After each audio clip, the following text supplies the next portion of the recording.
I am standing in front of the window of the old family house, and my hands are shaking so badly that I almost dropped the keys. I came here to prepare a special surprise for Harper, my daughter, just before her engagement dinner. The house has been boarded up for years, ever since I became a widow, but I decided it would be the perfect gift to celebrate her wedding to Liam.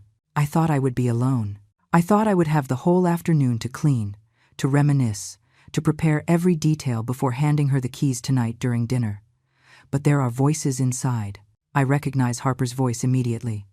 She is talking to someone, and something in her tone makes me freeze, hidden behind the frame of the side window. I peek in just barely, trying not to make a sound. And what I hear in the next few minutes leaves me completely frozen. Every word that comes out of my daughter's mouth feels like something is being ripped out of me from the inside. I can't move. I can't breathe right. I feel goosebumps rise all over my skin, and a terrible chill runs down my spine. This cannot be happening. Not my Harper. Not my baby girl. But the words keep coming through the old glass, clear and cruel. And I realize that I am not the one who will be giving the surprise today. The surprise has just been given to me, and it is the worst of my entire life. Just 3 hours ago, I was in my apartment getting ready for this day with so much excitement that I could barely sleep last night. I put on my burgundy dress, the one Harper gave me for my last birthday. I did my makeup carefully, wanting to look good for the dinner photos. I put the house deed and documents in my purse, those papers that represent 30 years of sacrifice, of mortgage payments made on time, of keeping that place standing even though I didn't live there anymore. The house is located in the neighborhood where I grew up, about 40 minutes from downtown. It's an older craftsman-style build, but solid, with that front lawn where Harper used to play when she was little. Since Jim, my husband, died, I haven't had the strength to come back here much. It hurts too much. Every corner reminds me of when we were 3, when life seemed to make complete sense. Jim passed away 18 years ago from a massive heart attack. He was only 52. One day he was laughing at the breakfast table, and the next he was gone. Harper was 20 back then. She was in college, studying business administration. I remember she cried so much at the funeral, clinging to my arm, telling me that now we only had each other. And I believed her. My God, how I believed her. After Jim died, I had to work double shifts to keep everything going. He was a CPA and had a stable income, but our savings weren't enough for what was coming. Harper still had 3 years of college left, then graduation, her first entry-level jobs, her plans to move out. I worked retail at a department store during the day and cleaned corporate offices 3 nights a week. I would get home close to midnight, take off my shoes at the door so I wouldn't wake Harper, and collapse into bed. But I never complained. She was my daughter. She was all I had left of Jim. It was worth every hour of overtime, every backache, every dinner I skipped so she wouldn't lack anything. When she graduated with honors, I felt like it had all been worth it.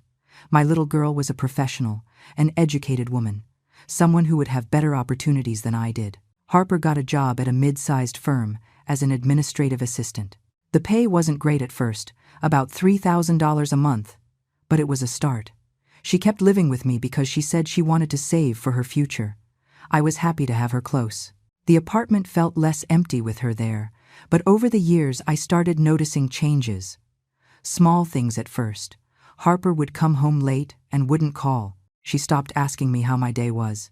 When I spoke, she seemed to be thinking about something else, looking at her phone, answering me with one-word responses. She would brush it off when I felt sick or needed help with something. I told myself it was normal, that she was growing up, building her own life, focused on her career. Daughters become emotionally independent. I repeated that to myself. It is part of the natural process. I couldn't expect her to remain my little girl attached to my hip. I had to let her fly. 2 years ago, Harper asked me to borrow money. She said she wanted to take a specialized certification course that would open doors at her job. She needed $5,000. I didn't have that amount sitting around, but I took out a small personal loan from the bank. I gave her the money without asking her to sign anything, without setting a deadline. She was my daughter. I trusted her. She never paid that money back. When I brought up the subject months later, she got annoyed. She said I was making her feel guilty, that she had expenses too, that she would pay me when she could. I ended up stopping asking so I wouldn't create tension between us. After all, I thought, when I'm gone, everything will be hers anyway. What does it matter if she pays me now or later? Then came other requests. She needed help with the security deposit for an apartment she wanted to rent. Another $3,000. Then it was the used car she found on sale. $2,500 more. Always with promises of repayment that were never kept. And I was always yielding, always finding a way to get the money, always believing that I was helping my daughter build her life. 8 months ago, Harper introduced me to Liam. He is 40, a civil engineer, an educated and kind man who seemed to genuinely love her. He came from a good family. He had a stable job at a large construction firm where he made about $8,000 a month. When I saw them together, I felt enormous relief. My girl had found someone good, someone who would take care of her, someone with whom she could form the family I always dreamed of for her. Liam treated me with respect. He asked about my health. He offered to help me with things around the house. He brought flowers when he came to visit. He was the kind of son-in-law any mother would wish for. And best of all, he seemed to bring out the best side of Harper. When he was present, she was sweeter to me, more attentive, almost like the girl I remembered. 4 months ago, Liam proposed during a trip they took to the coast. Harper came home showing me the ring, beaming, hugging me with an enthusiasm I hadn't seen in her for years. We cried together that night. I felt like I was getting my daughter back, that the love of a good man had transformed her, that finally, we were close again. We started planning the wedding. It would be in 6 months, a simple but elegant ceremony. Liam and his family would cover most of the costs. But I wanted to contribute something significant. I wanted Harper to know that her mother was there, supporting her on the most important day of her life. That was when the idea of the house occurred to me. The old family home that had been closed for years, accumulating dust and memories. Harper had always loved that house. As a child, she played in the yard, climbed the apple tree in the back, hid in the attic. Jim and she had painted the picket fence together one summer, both ending up splattered with white paint, laughing under the sun. The house was worth money, not a fortune, but around $350,000, according to the last appraisal I got a year ago. I could sell it and divide the money for my retirement, for emergencies, to live my last years more peacefully. But every time I thought about selling it to strangers, I felt like I was betraying Jim's memory, erasing the happy years we lived there. Giving the house to Harper solved everything. She could live there with Liam, raise her children in the same place where she grew up, keep the family history alive, or she could sell it if they needed to and use that money to build their future. The important thing is that it would stay in the family, that it would have meaning, that it wouldn't just be a cold transaction with strangers. I hired a lawyer to prepare the transfer papers. Arthur Pennyworth, a serious man of about 55 who had worked with Jim years ago. He charged me $500 for all the legal work. I explained that I wanted everything ready to give to my daughter as a surprise at her engagement dinner. Arthur looked at me with a worried expression when I told him my plan. He took off his glasses and cleaned them slowly before speaking. He told me it was a very generous decision, but that I should think it over well, that a house was probably my biggest asset, my insurance for any emergency. He asked if I had other significant savings, if Harper knew about the plan, if we had talked about my future and my needs. I replied that my daughter would take care of me if I ever needed it, that she was the only thing I had left in this world, and seeing her happy was worth more than any property. Arthur said nothing else, just nodded and continued preparing the documents. But I remember the way he looked at me, as if he wanted to say something he didn't dare to pronounce. The papers were ready a week ago. I have everything kept in my purse right now. Deeds, transfer documents, the original keys tied with an ivory ribbon I bought especially for the occasion. I imagined the moment 1,000 times. Me standing up during dinner, all the guests watching, Liam smiling without knowing what was coming, and me handing Harper that envelope that would change her life. But this morning, while I was getting dressed, I felt it wasn't enough. I couldn't just hand her the keys to a house that had been closed for years, full of dust and neglect. I needed to go, open the windows, clean even just a little, make sure that when Harper went to see it, she found something presentable, something she could imagine as her future home. I called my friend Betty around 9 in the morning. Betty Miller is 70 years old and has been my neighbor for over 15 years. She is one of those women who doesn't hold anything back, who says what she thinks even if it hurts, but who would be by your side in any crisis. She was widowed 5 years ago, and since then, we have supported each other through the loneliness that comes with losing your life partner. I told her I was going to the old house to prep it a bit before the dinner tonight. Betty was silent for a few seconds on the other end of the line.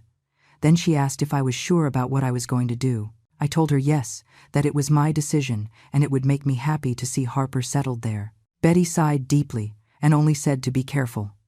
To call if I needed anything? There is something I must say about Betty.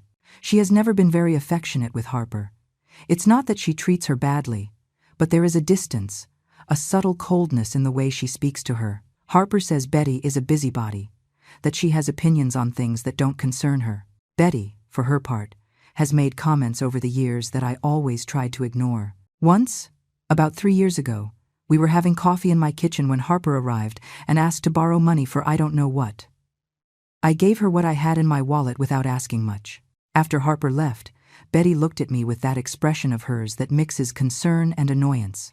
She told me that my daughter was using me, that a woman in her 30s with a steady job shouldn't be constantly asking her retired mother for money. I got angry with Betty that day.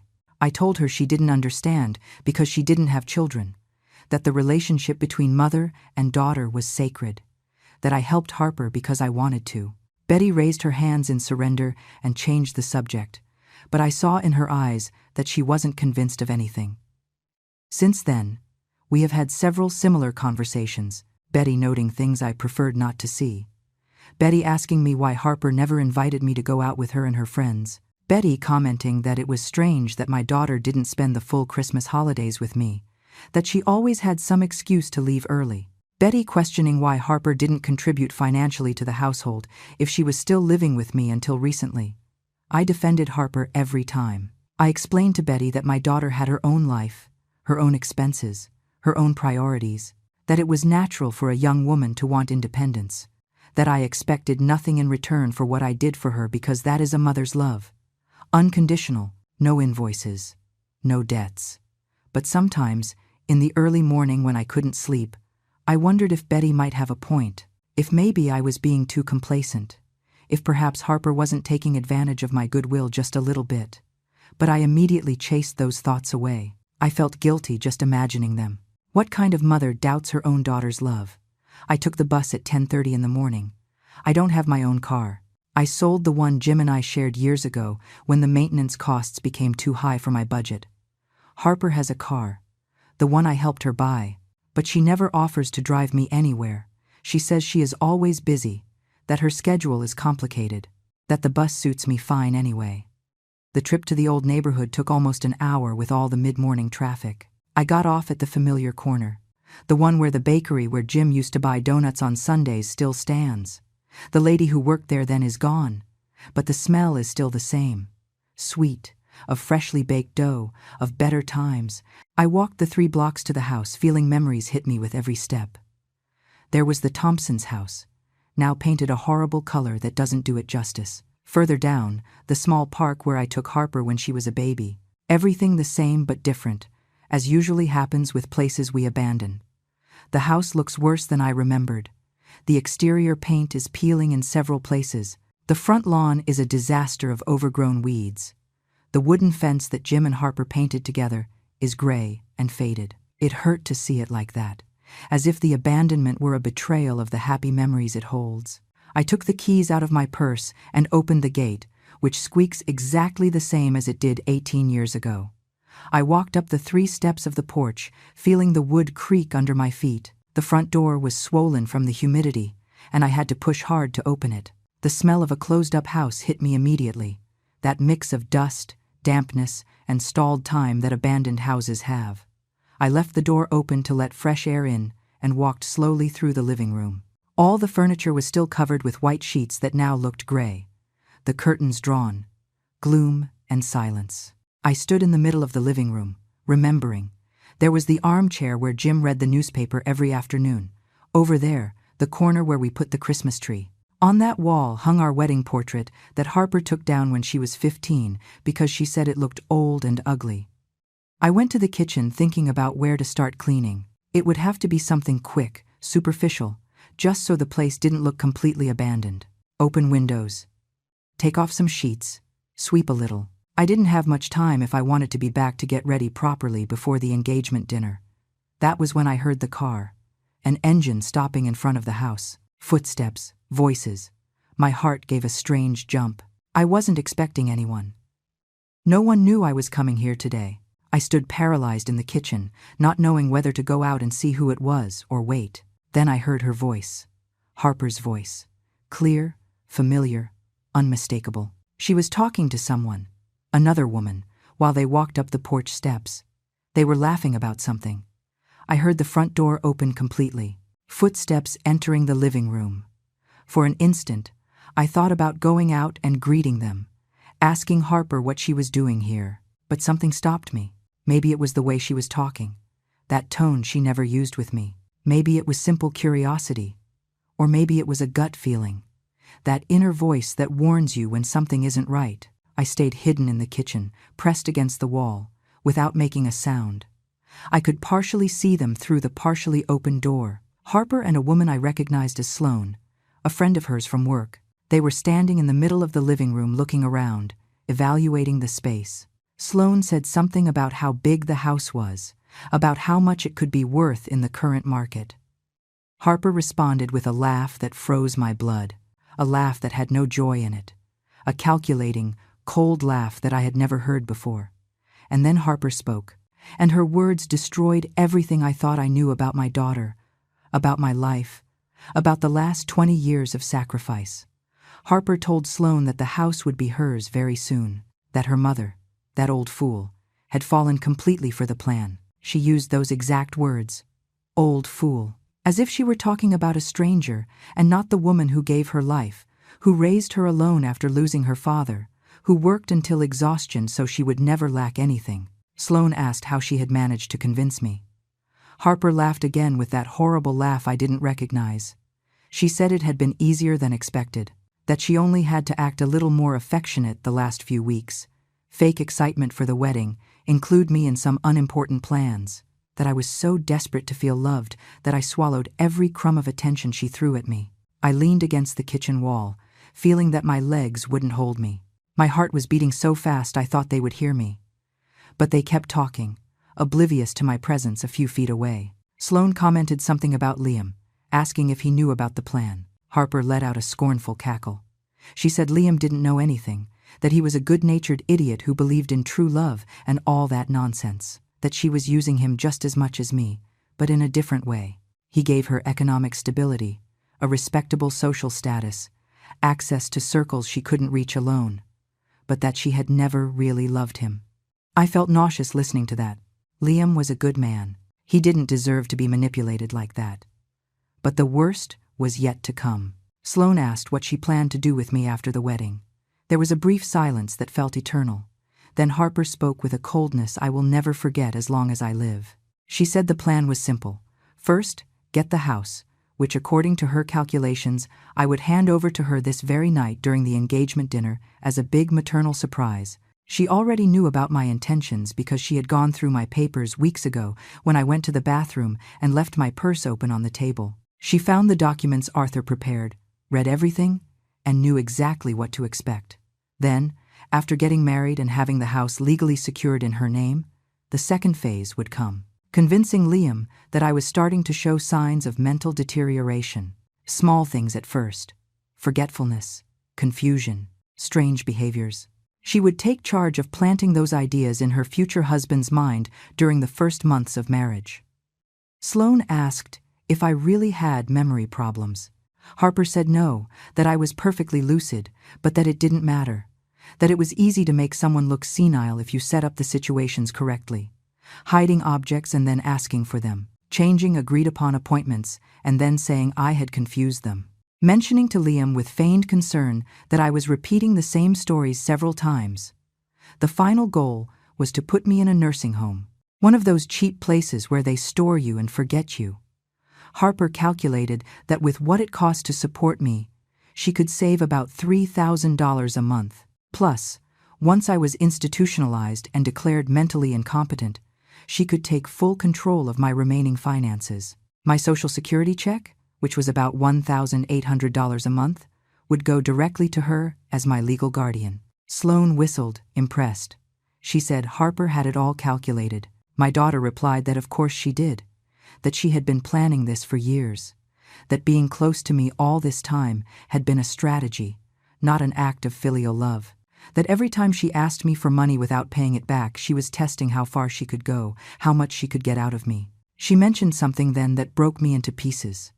She said that after her father died, she realized that I was weak, manipulatable, too needy for affection, that it was easy to become my only center of life, my reason for existing, because that gave her absolute power over me, that a lonely widow was the perfect target for this kind of long-term manipulation. Sloane asked if she didn't feel any guilt, if her conscience didn't bother her doing this to her own mother. There was another pause. I heard footsteps, as if Harper were walking around the living room inspecting something. Then her voice came clearer, closer to where I was hiding. She said that at first, maybe she felt something like guilt, but that over the years that went away, that she started seeing me as a burden, as an obstacle to her real life, that I represented everything she didn't want to be. A woman without higher education, without ambitions beyond serving others, settled for a mediocre life of useless sacrifices. She said I embarrassed her, that when her friends met their successful, professional, interesting mothers, she had to introduce me. An old woman who worked cleaning offices, who dressed in cheap clothes, who understood nothing of the modern world, that she was ashamed to take me to places where they might see her with me. Every word was a direct punch to the chest. I felt tears running down my cheeks, but I couldn't move. I couldn't make a sound. I had to hear everything. I needed to know exactly who my daughter really was. Sloane said something I didn't catch well. Harper replied that obviously she wouldn't tell Liam any of this, that he was traditional, had strong family values, and would never approve of treating a mother like that.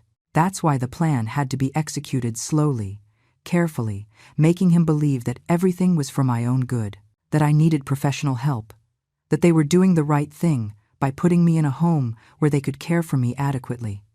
She mentioned the name of a place then, Sunset Haven. She said she had already visited it, that it was a shady, state-run facility that would take almost all my Social Security check, costing us barely anything out of pocket, that the rooms were shared and basic but sufficient, that with luck I would last a few years there before dying, and all that time she would be collecting whatever was left of my pension in addition to saving on my expenses. Then she talked about the house. She said it was worth much more than I thought, that she had consulted with a real estate agent without my knowing, and the real appraisal was $420,000 if some minor things were fixed, that she and Liam would never live here, that as soon as she had the papers in her name, she would put the property up for sale, that with that money they could buy a modern condo in a better area, more in line with what they aspired to. Sloane asked why not simply ask me to sell the house and give her the money. Harper explained that that would be too obvious, too direct, that I might refuse or decide to keep part of the money. But if I gifted her the house of my own free will, thinking it was a gesture of maternal love, then there was no turning back. The papers would be signed, the transfer complete, and I couldn't claim anything afterward. She also said she had manipulated my finances for a long time, that 2 years ago, when I lent her those $5,000 for the supposed specialized course, she actually used that money to go on spring break to Cabo with a boyfriend she had before Liam, that such a course never existed, that she simply knew I would believe any story that sounded like professional self-improvement. The money for the apartment deposit she never rented. The car that, according to her, was a unique opportunity and turned out to be a pretext to get more money out of me. Everything had been a lie. Everything had been part of a systematic plan to empty my pockets while making me believe I was helping my daughter progress. Sloane commented that it was impressive how well Harper had handled everything. My daughter accepted the compliment naturally. She said the key was keeping me emotionally dependent, that every time I showed signs of wanting to have a life of my own, she knew exactly how to make me feel guilty or lonely until I centered my entire existence on her again. She remembered when 5 years ago I mentioned I wanted to take painting classes at the community center. Something simple, an activity for myself, to meet new people. Harper immediately started complaining that I was abandoning her, that I preferred to be with strangers than with my own daughter. She cried. She made me feel like a bad mother for wanting something for myself. I canceled the classes. I never tried to do anything just for my own enjoyment again. Or when Betty invited me on a short trip with a group of friends 3 years ago. Just 4 days to the lake. Nothing extravagant. Harper staged a whole drama about how she needed me at home, about how she was going through a difficult time at work and required my support. I didn't go on the trip. I stayed taking care of her while she went out with her friends every night that week. Harper explained to Sloane that isolating me had been fundamental to her strategy. The less of a social life I had, the fewer people would be around to question her version of events when the time came to institutionalize me. That's why she always made a sour face when Betty came to visit. That's why she made derogatory comments about the few friends I had left from the old neighborhood. That's why she never encouraged me to go out, to meet people, to have my own activities. Sloane asked if I suspected anything. Harper laughed again with that laugh I no longer recognized as my daughter's. She said I was too naive, too desperate to believe she loved me. That mothers like me were the perfect victims because they preferred to live in denial rather than accept that their children didn't love them. She mentioned there were moments when she saw doubt in my eyes, when she asked for money and I hesitated a second longer to take out my wallet, when she canceled plans with me last minute and I opened my mouth as if to protest. But she always found a way to redirect my attention, to make me feel guilty for doubting her, to remind me that I was her mother and mothers didn't put conditions on their love. I heard Sloane move through the living room. Her steps approached the kitchen dangerously.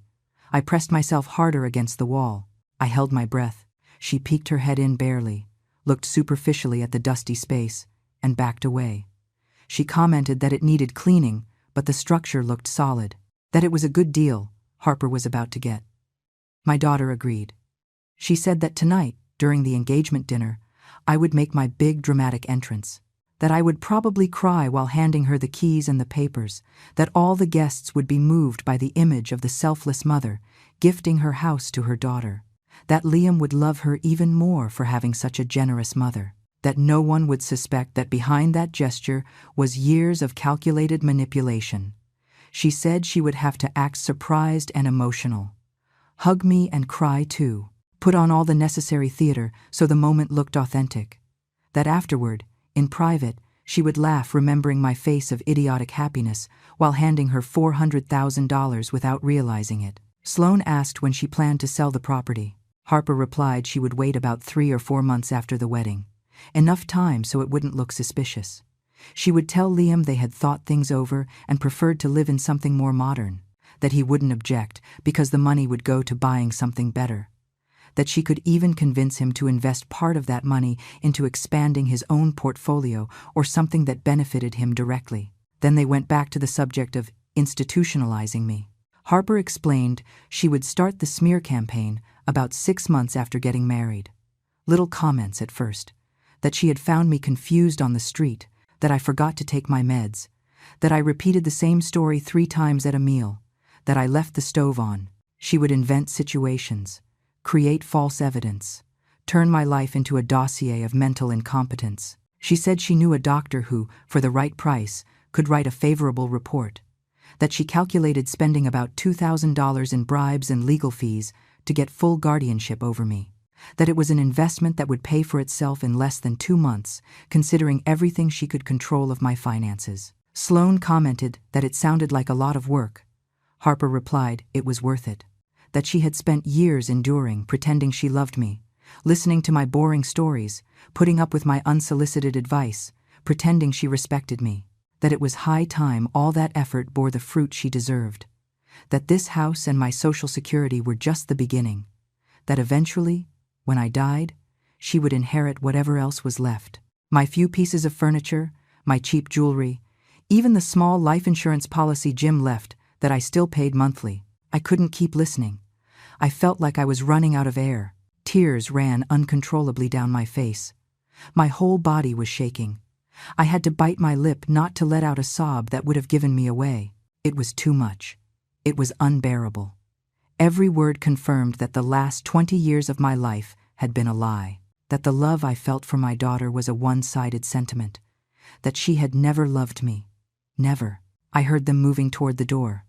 Harper said she had seen enough, that she had to go back home to get ready for dinner, that tonight would mark the beginning of her new life, the life she had always wanted without the dead weight of a needy mother hanging around her neck. Sloane asked one last question before leaving. She asked if Harper didn't feel even a little bit of affection for me, if there was no childhood memory, no moment of genuine care that made her doubt her plans. There was silence. For an absurd second, I allowed hope to light up in my chest. Maybe there was something. Maybe deep in her heart, there remained even a spark of filial love. Maybe this was just a phase. Confusion, something we could resolve if we talked. But then, Harper spoke, and her answer finished killing me inside. She said that maybe when she was very little she had felt something, but that died years ago. That she looked at me now and only saw a pathetic woman, clinging to a dead past, living a life without purpose, beyond bothering her. That every time she saw me, I reminded her of everything she didn't want to be. Every wrinkle on my face, every slow movement of my hands, every old-fashioned comment I made, confirmed she had done right in deciding to get rid of me. She said her father's death had been the best thing that could have happened to her. That if Jim were still alive, she probably never would have been able to manipulate me so effectively. That he protected me, gave me attention, made me feel valuable. But once he died, I was left completely vulnerable, alone, desperate for love. And that desperation was what Harper had exploited all these years. I heard their footsteps going down the porch stairs, the gate squeaking as it closed, the car engine starting, the sound fading down the street until it disappeared completely.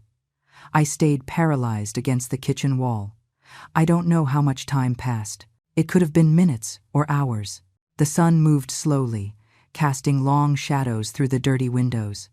The silence of the abandoned house wrapped around me like a shroud. Eventually, my legs gave out, and I slid down until I was sitting on the cold floor. I hugged my knees to my chest and finally let it all out. I cried like I hadn't cried since Jim's funeral. I cried for the lost years, for the wasted love, for the daughter I never really had, for the life I sacrificed, believing I was building something beautiful, when in reality, I was just feeding a monster. I cried for every time I went without eating so she could have more, for every night I worked until exhaustion, for every dream of my own I abandoned, for every moment of pain I hid so as not to worry her, for every hug I gave without receiving anything real in return, for every I love you I pronounced, and that she only repeated like an empty echo without meaning. When I finally had no more tears left, I sat there staring at nothing. The kitchen where Jim and I had breakfast every morning, where Harper did her homework while I cooked dinner, where we celebrated birthdays, Christmases, where we shared thousands of meals as a family. Or at least that's what I thought we were doing. Now all that felt contaminated, fake, like a play where I was the only one who didn't know I was acting. I looked at my watch. It was almost 4 in the afternoon. The engagement dinner was scheduled for 7. In my purse, a few steps from where I was sitting, I carried the house documents, the deeds, the transfer papers perfectly prepared by Arthur, all ready to give Harper exactly what she had planned to steal from me disguised as a loving gift. I stood up slowly. My bones creaked. My whole body hurt, as if I had been physically beaten. I walked to the small bathroom next to the kitchen. I looked in the stained mirror and almost didn't recognize the woman looking back at me. My eyes were swollen and red. My makeup, run by tears, formed dark lines on my cheeks. My burgundy dress, the one Harper had given me and that I had chosen with such care for this special night, now looked wrinkled and sad. I saw myself old, tired, destroyed, exactly as Harper had described me a few minutes ago. A pathetic woman clinging to a dead past. I turned on the sink faucet.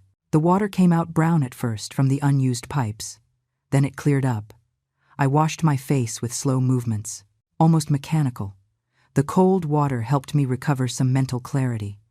I dried myself with the sleeve of my dress because there were no towels. I went back to the kitchen and picked my purse up off the floor. I opened it and took out the documents. I spread them out on the old table that was still there, covered in dust. Property deeds in the name of Eleanor Vance. Transfer document prepared to change the name to Harper Vance. All legal. All perfect.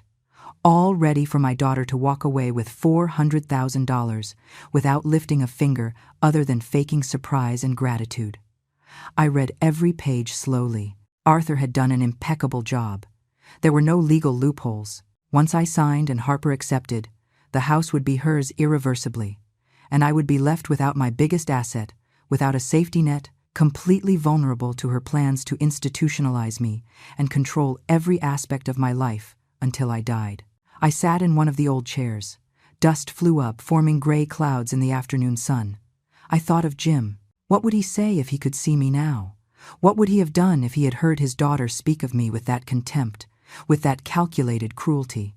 Jim, who loved Harper madly, who called her his little princess, who worked hard to give her everything, who died without knowing his daughter would grow up to become this. Maybe it was better he died sooner. Maybe this pain would have killed him anyway.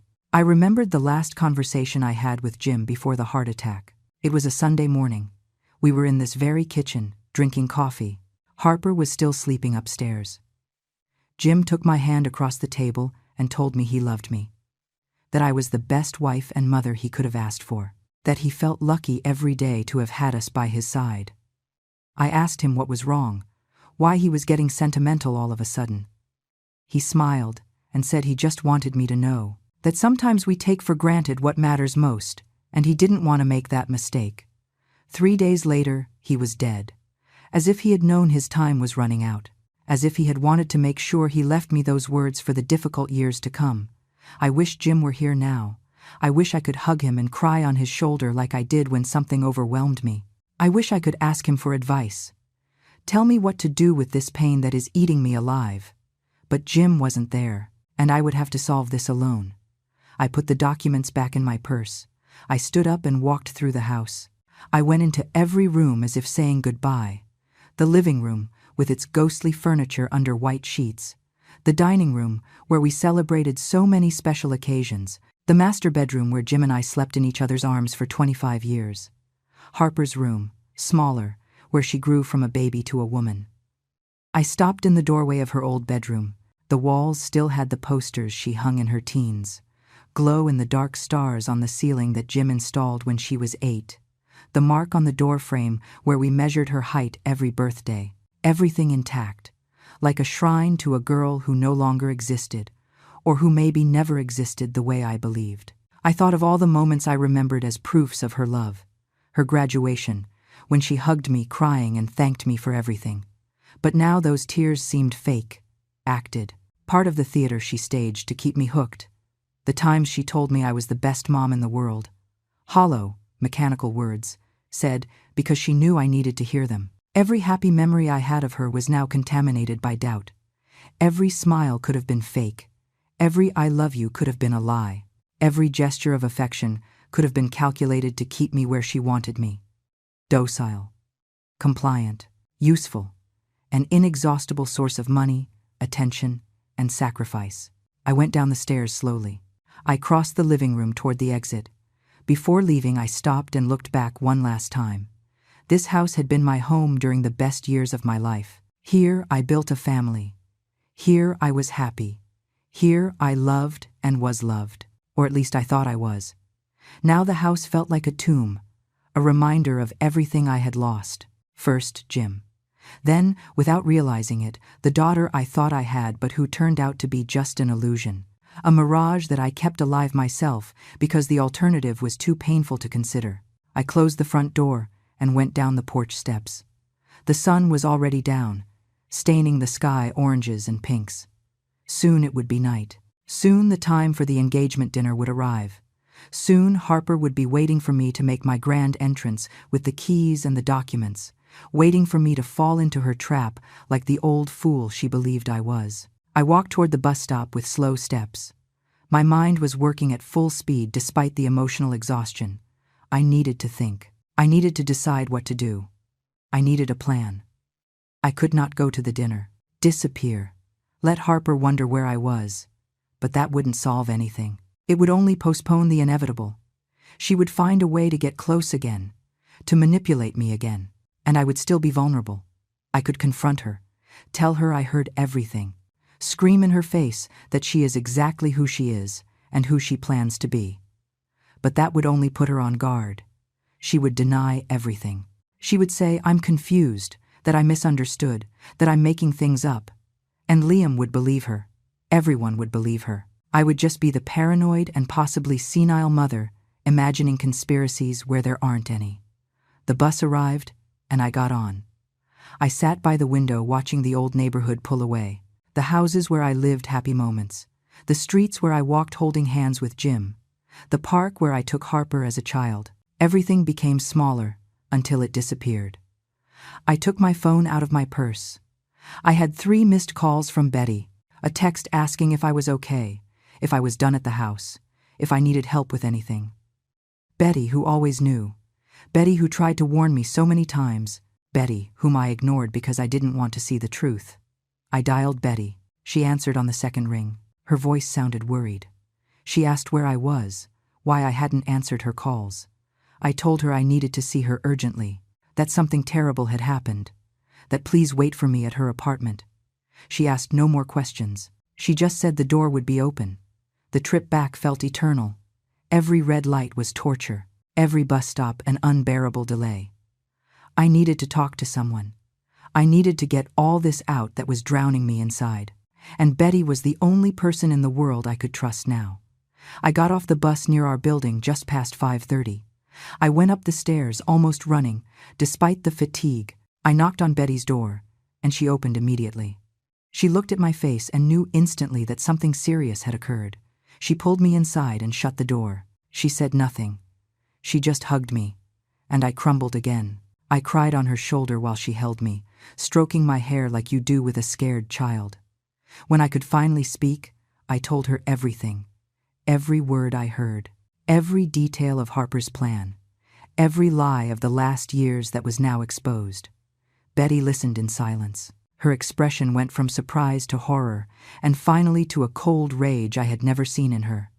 When I finished speaking, she stayed quiet for a long moment.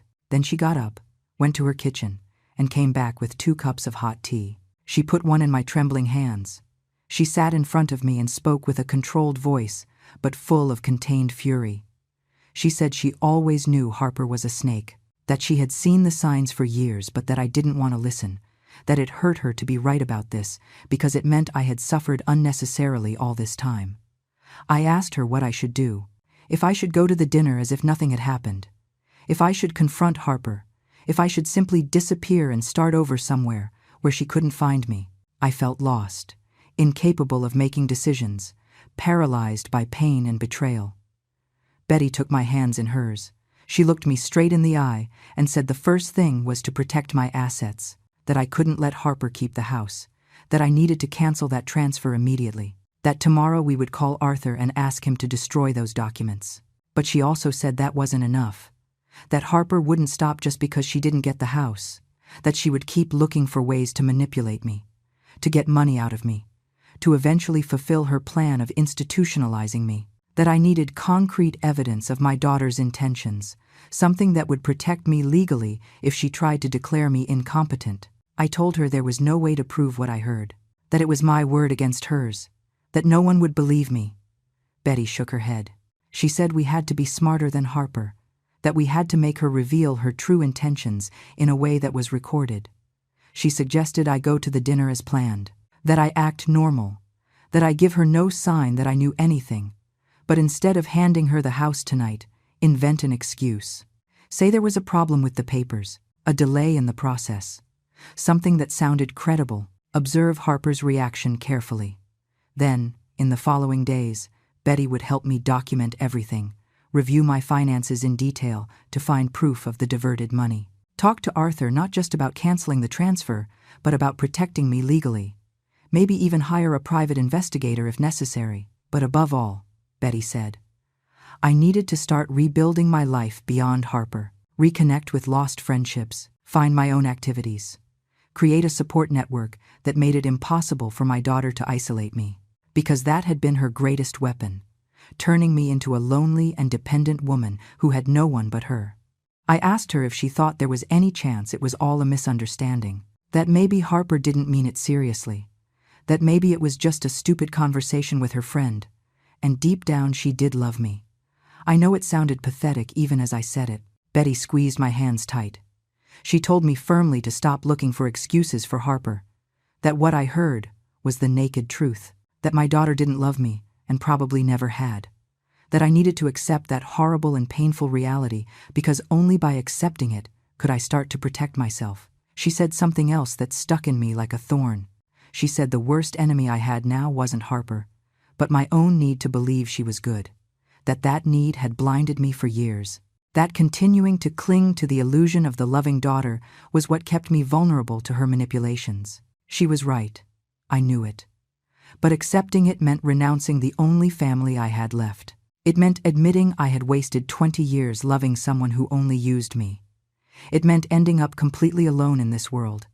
And that loneliness terrified me more than anything else. Betty must have seen the fear in my eyes, because her expression softened. She told me I wasn't alone, that she would be with me every step, that other neighbors in the building who had known me for years would also support me if I asked for help, that the loneliness I feared was another lie Harper had made me believe, that there were good people in my life. Only my daughter had made sure to keep me away from all of them. I looked at the clock. It was almost 6:15. Dinner started at 7 at a restaurant downtown. Harper had reserved a private room for 50 people. Her friends, Liam's parents and siblings, some distant cousins of mine I hardly saw would be there. All those people waiting to celebrate the happy couple's engagement, and I would arrive, knowing it was all a farce, that my daughter's love was a lie, that her plans included destroying me, slowly and systematically. But I would have to smile. I would have to act as if I didn't know anything. I would have to hug her and wish her happiness while inside my soul was bleeding out. Betty helped me get ready. She lent me makeup to hide my swollen eyes. She combed my hair carefully. She ironed my dress as best she could. I looked in her mirror and seemed almost normal. Only someone who knew me very well would notice the pain behind the eyes. The way my smile didn't reach anywhere else on my face. Before leaving, Betty made me promise I wouldn't hand anything to Harper tonight, that I would invent any excuse but keep those documents safe, that tomorrow morning we would go together to see Arthur and start protecting what was left. I promised her. She hugged me tight and told me to be strong, that I could do this. I took a cab to the restaurant. I didn't have the strength for the bus again. During the ride, I practiced my expression in my compact mirror. Soft smile, bright eyes, mother happy for her daughter's wedding. A performance as fake as the one Harper had been giving for years. The difference was, I was acting to survive. She did it out of pure malice. I arrived at the restaurant at 5 to 7. It was an elegant place with white tablecloths and chandeliers at every table. The private room was on the second floor. I walked up the stairs, feeling each step weigh on me, like I was carrying stones in my shoes. I could hear the cheerful voices of people who had already arrived. Laughter, soft background music, the clinking of glasses toasting. I took a deep breath before entering. I put the rehearsed smile on my face. I pushed the door and entered the room. The place looked beautiful. White and gold balloons decorated the corners. A long table was set with elegance. Fresh flowers in the center. Everything perfect. Everything festive. Liam was near the entrance talking to his parents. He saw me enter and approached immediately with that warm smile he always had for me. He greeted me with a kiss on the cheek, asked how I was, if I had a good trip getting here. I answered automatically. Good, thanks. Yes, everything's fine. Everything looks so lovely. My lips said the right words while my mind screamed that he knew nothing, that he was about to marry a woman who didn't love him, that he was another victim of Harper just like me. Then I saw her. Harper entered the room from another side, probably coming from the restroom. She was wearing a cream-colored dress that was gorgeous and surely cost a fortune. Her hair perfectly styled, makeup flawless. She looked radiant, happy, the perfect image of the excited bride. Our gazes met. For a second, I saw something in her eyes. Maybe it was my imagination, but I seemed to see a flash of something cold, calculating. Then she transformed completely. Her face lit up with a huge smile. She ran toward me with open arms. She hugged me tight, too tight. She whispered in my ear that she was so happy I had arrived, that tonight was so special, that she loved me so much. The same words I had heard hundreds of times. But now, knowing they were empty, that they meant nothing, that they were just part of her masterful performance, I returned the hug mechanically. I said I loved her too, that I was very happy for her, that everything looked beautiful. My voice sounded hollow even to my own ears, but no one seemed to notice. Or maybe if they noticed, they attributed it to maternal emotion. Harper pulled away and looked at me with that expression I had always interpreted as filial love. Now I only saw the mask. She asked if I was feeling okay, that I looked a little tired. I told her it had been a long day, but I was perfect, that nothing would stop me from enjoying this celebration. She smiled and led me to the main table, where I would sit next to Liam and his family. She introduced me to people I didn't know. Liam's cousins, college friends, co-workers. Everyone smiling, everyone kind, everyone oblivious to the horror unfolding beneath the surface of this perfect celebration. I sat in my assigned seat. A waiter approached and offered me a glass of wine. I accepted it even though I normally don't drink much.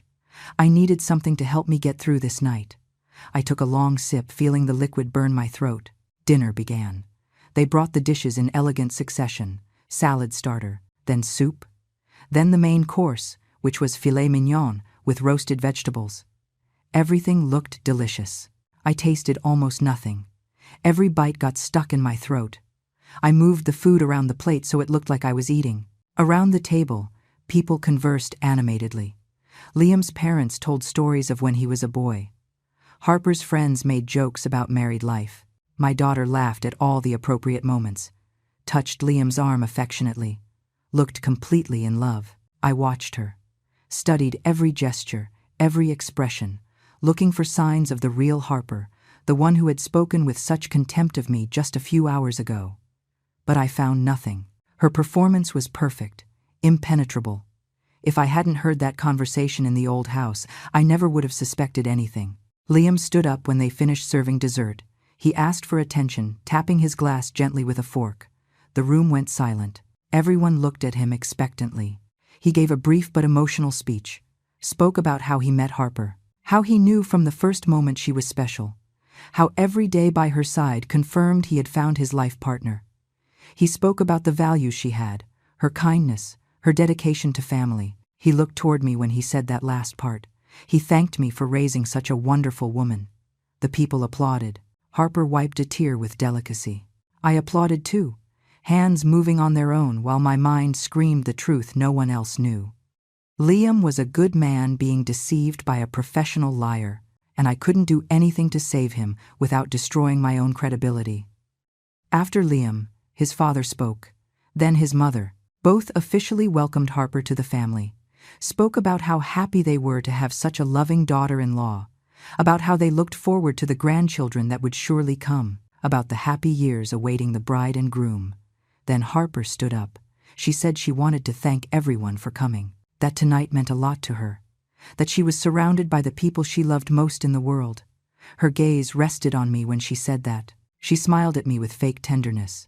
She said she especially wanted to thank her mom, that I had been her rock, her support, her role model all her life, that everything she was she owed to me, that she hoped to one day be as good a mother as I had been. The words were like daggers wrapped in velvet. People sighed, moved, some wiped their eyes. I kept the frozen smile while inside something broke even more. Harper raised her glass, proposed a toast to me, to the best mother in the world. Everyone raised their glasses. Everyone said cheers, looking at me with affection. I raised mine too, participating in my own public humiliation. I drank the wine, feeling like I was drowning. Harper sat back down, leaned toward me and took my hand across the table, squeezed it gently, whispered that she loved me. I nodded without being able to speak. If I opened my mouth, I feared a scream would come out instead of words. The evening continued. More conversations, more laughter. Someone put on music. Some couples started dancing in the open space of the room. Liam invited Harper to the dance floor. I watched them dance together, him looking at her like she was the most precious thing in the world, her acting the role of a woman in love to perfection. I slipped away to the restroom. I needed a moment alone before collapsing completely. I locked myself in one of the stalls and sat on the toilet lid with my head in my hands. I breathed deep, trying to calm myself. Not much longer. I just had to hold on a little more. Then I could go home and fall apart in private. I heard someone else enter the restroom. Heels clicking on the tiles. Then voices. I recognized one of them. It was Sloane, Harper's friend, the same one who had been with her at the old house. She was talking to another woman I didn't identify. I stayed completely still in the stall. I even held my breath. Sloane was touching up her makeup from what I heard. The other woman asked if Harper had already received her mom's gift. Sloane let out a conspiratorial giggle, said not yet, but surely Eleanor would hand it over before the night ended. That Harper had been acting anxious all evening, waiting for that moment. The other woman asked what it was. Sloane lowered her voice, but I could still hear perfectly in the silence of the bathroom. She said it was the family house, that it was worth a fortune, that the poor old lady was going to gift it to her, believing she was doing something nice for her daughter, that Harper would sell it as soon as she could and pocket all the money. The other woman whistled, impressed, asked if Liam knew. Sloane said no, that he had no idea about anything, that Harper had him completely fooled, that the guy really believed he was marrying a good and loving woman. Both laughed. Then Sloane said something that made me squeeze my eyes shut. She said the best part was that afterward, Harper was going to get rid of the mother, that she already had everything planned. That in less than a year, Eleanor would be locked up in some cheap nursing home and Harper would be collecting her Social Security check plus having kept all her assets. The other woman asked if that wasn't very cruel. Sloane replied that Harper said her mother was a burden, that she deserved it for being so soft and manipulatable, that in this world the weak end up being devoured by the strong, that Eleanor had had a whole lifetime to toughen up and had chosen to be a victim, that now she would have to live with the consequences.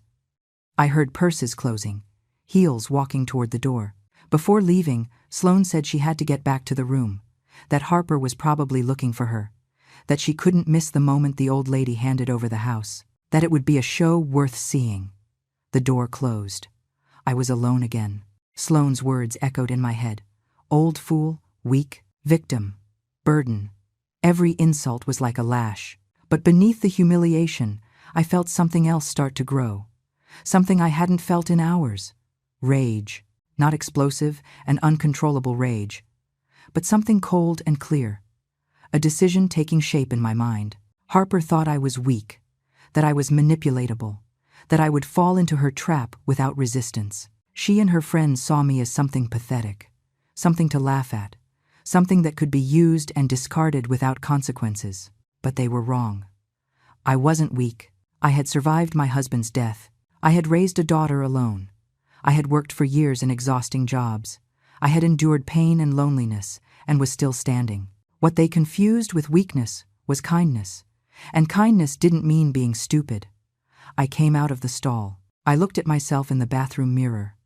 I saw the same woman as before, but with something different in the eyes, a determination that hadn't been there a few hours ago. I fixed my hair, touched up my lipstick, wiped away any trace of tears. I went back to the room walking with my back straight. Harper saw me enter and approached immediately, asking if I was okay. I told her perfectly, that I just needed a moment. She looked at me with that expression of fake concern, touched my arm with feigned gentleness.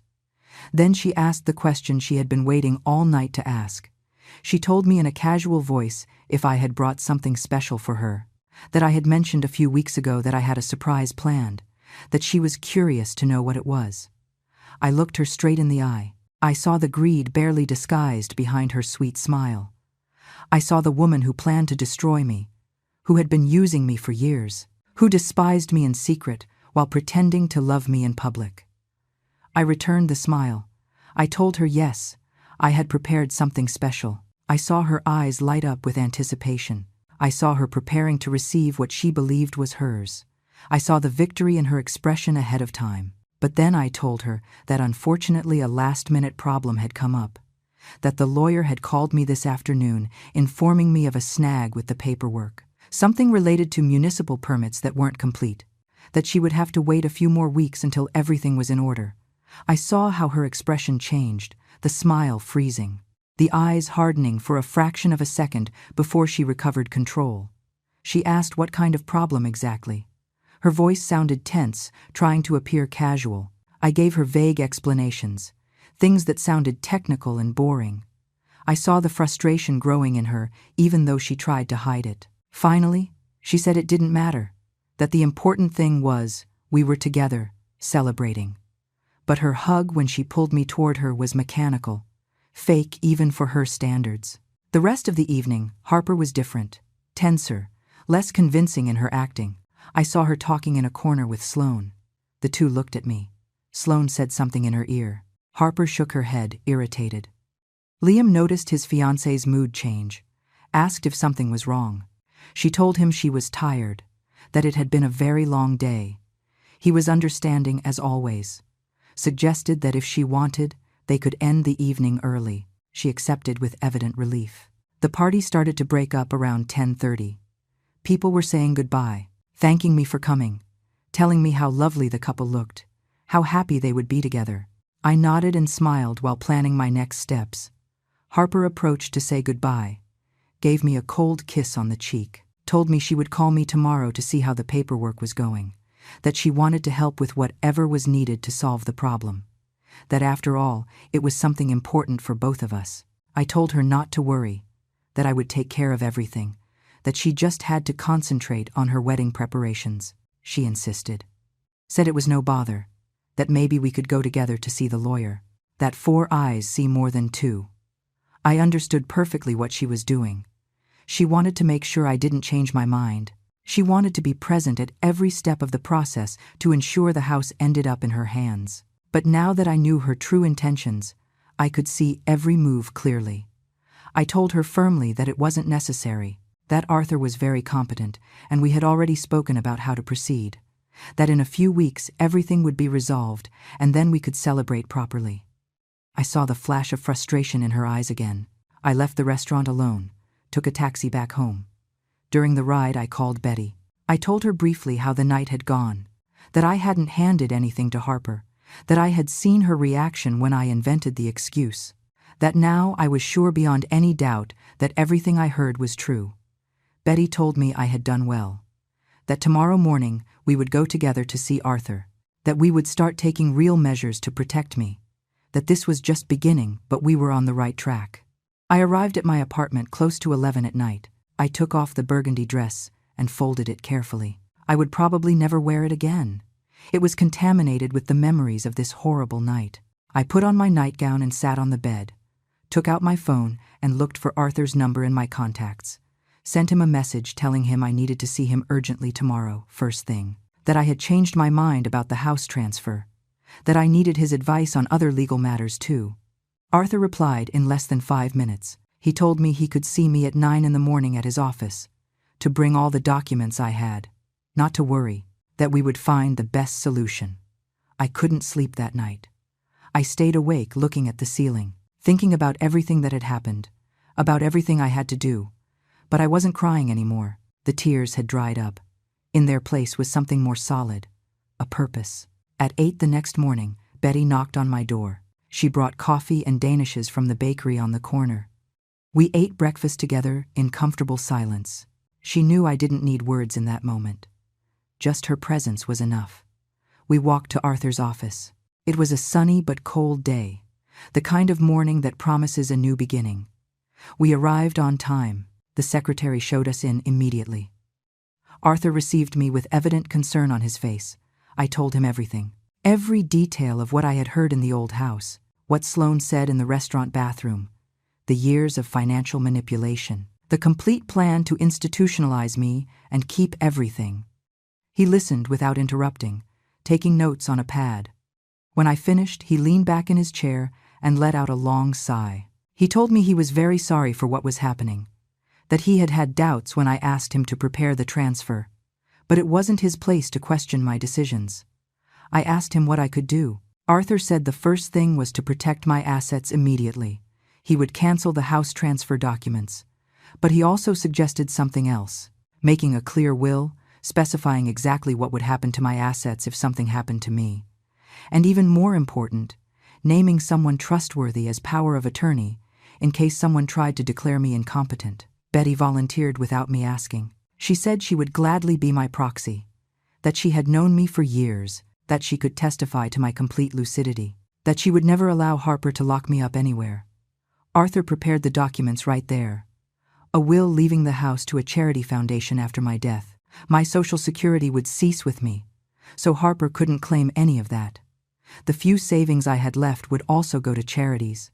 I signed everything feeling strangely liberated. Then Arthur said we needed evidence of Harper's intentions. Asked if I had access to my bank statements from the last few years. I told him yes. He asked me to bring them all to review together and document any irregularity. I spent the next few days gathering papers. I found the receipts for the transfers I had made to Harper, the loans she never paid back, the inexplicable charges on my credit card that I now remembered she had borrowed several times. It all added up to over $15,000 in the last 3 years. Arthur prepared a detailed report, said that if Harper tried to declare me incompetent, this document would serve as counter-evidence. It would show a pattern of financial abuse on her part, not mental deterioration on mine. Harper called me 3 times that first week, every call more insistent than the last. She wanted to know about the house papers. She wanted us to go to the notary together. She wanted to help me solve the supposed problem. I told her I was working on it, to have patience, that everything would be resolved soon. I could hear the growing frustration in her voice, the tension, the barely contained rage. She didn't bother so much to sound sweet anymore. The mask was falling off. 2 weeks after the engagement dinner, Harper showed up at my apartment without warning. She knocked insistently until I opened. She stormed in asking what was really going on. Why was I avoiding her? Why wasn't the house thing moving forward? I looked at her calmly. I told her I had decided not to transfer the property for now, that I needed to think things over better, that maybe I would sell it myself and use the money for my old age. I saw all pretense of sweetness disappear from her face. She told me I couldn't do that I had promised her, that I had given her hopes, that it wasn't fair for me to change my mind now. Her voice rose in volume with every phrase. She wasn't faking anymore. She wasn't acting. This was the real Harper showing herself finally. I replied with a quiet voice that it was my house and I could do whatever I wanted with it, that promises can be changed, that I had reconsidered my priorities. I saw her face turn red with rage. Then she exploded. She screamed at me that I was a selfish old woman, that after everything she had put up with by my side, I owed her that house, that she had wasted years of her life taking care of me when she could have been doing better things, that I had no right to back out now. I told her nobody asked her to take care of me, that if it was all a burden, she should have left years ago, that I never forced her to stay. She let out a bitter laugh, said of course she didn't leave, because she needed to make sure that in the end all that sacrifice was worth it. I asked her directly what sacrifice, what exactly she had done for me that wasn't a performance to keep me hooked. Harper stayed quiet for a moment. Then she said with a venomous voice that the sacrifice of enduring having a pathetic and needy mother, that pretending she loved me when in reality she despised me. Finally, she had said it. To my face, without witnesses, but not caring anymore. I told her calmly that I knew, that I had heard her conversation at the old house, that I knew about her plans to institutionalize me, to sell the property, to steal my Social Security, that I knew everything. I saw the color drain from her face, how she opened her mouth unable to speak, how for the first time in her life she didn't know what to say, what act to stage. I told her I had already taken legal measures, that she would never get the house or my money, that if she tried to declare me incompetent, I would have documented proof of her financial abuse. Harper reacted like a cornered animal. She screamed that I had no proof of anything, that no one would believe me, that everyone would think I was senile and paranoid, that she would make sure everyone saw how crazy I was. I showed her the folders Arthur had prepared, the bank statements, the documented transfers, Betty's written testimony about years of observing her behavior, everything perfectly organized and notarized. I told her if she made a single move against me, these documents would go directly to Liam and his family. The threat worked. Harper understood she had lost. She looked at me with a hatred so pure it was almost refreshing. At least there was no falsehood anymore. She told me I would regret this, that I would end up alone, that I would never know her children, that I would die abandoned without family. I replied that I preferred to die alone and with dignity than live deceived and robbed by my own daughter, that she was already dead to me anyway, that the daughter I thought I had never really existed, that the only thing I regretted was taking so long to see it. Harper left, slamming the door. It was the last time I saw her. 3 days later, I received a call from Liam. His voice sounded destroyed. He told me he had ended the engagement with Harper, that she had confessed everything in a fit of rage when he asked why I had canceled my attendance at a family gathering, that he couldn't believe the woman he loved was capable of planning something so cruel against her own mother. I thanked him for believing me. He said he was sorry he hadn't seen the signs sooner, that he wished he had known the real Harper before falling in love with the fake one. I told him it wasn't his fault, that she was an expert manipulator, that he deserved someone genuine. I sold the house 3 months later, not for $400,000 as Harper had calculated, but for $450,000 after making some minor repairs. I used part of the money to travel, to take those painting classes I had wanted to take years ago, to finally live for myself. I reconnected with old friends from the neighborhood. I started going to a book club at the library. Betty and I traveled together to the beach that summer. For the first time in decades, I felt free. Alone, yes, but free. Sometimes I think of Harper. I wonder if she will ever feel remorse, if someday she will look back and regret destroying the only relationship that should have been sacred. But probably not. People like her rarely change. I learned that true love is shown with actions, not words. That family isn't always the one born with you, but the one you choose. That it's never too late to recover your dignity, even if it hurts to leave illusions behind. I am 65 years old. Maybe I don't have many left, but the ones I have left will be mine. I will live surrounded by people who genuinely appreciate me, without manipulations, without lies, without carrying the weight of loving someone who never loved me back. And that, finally, is enough.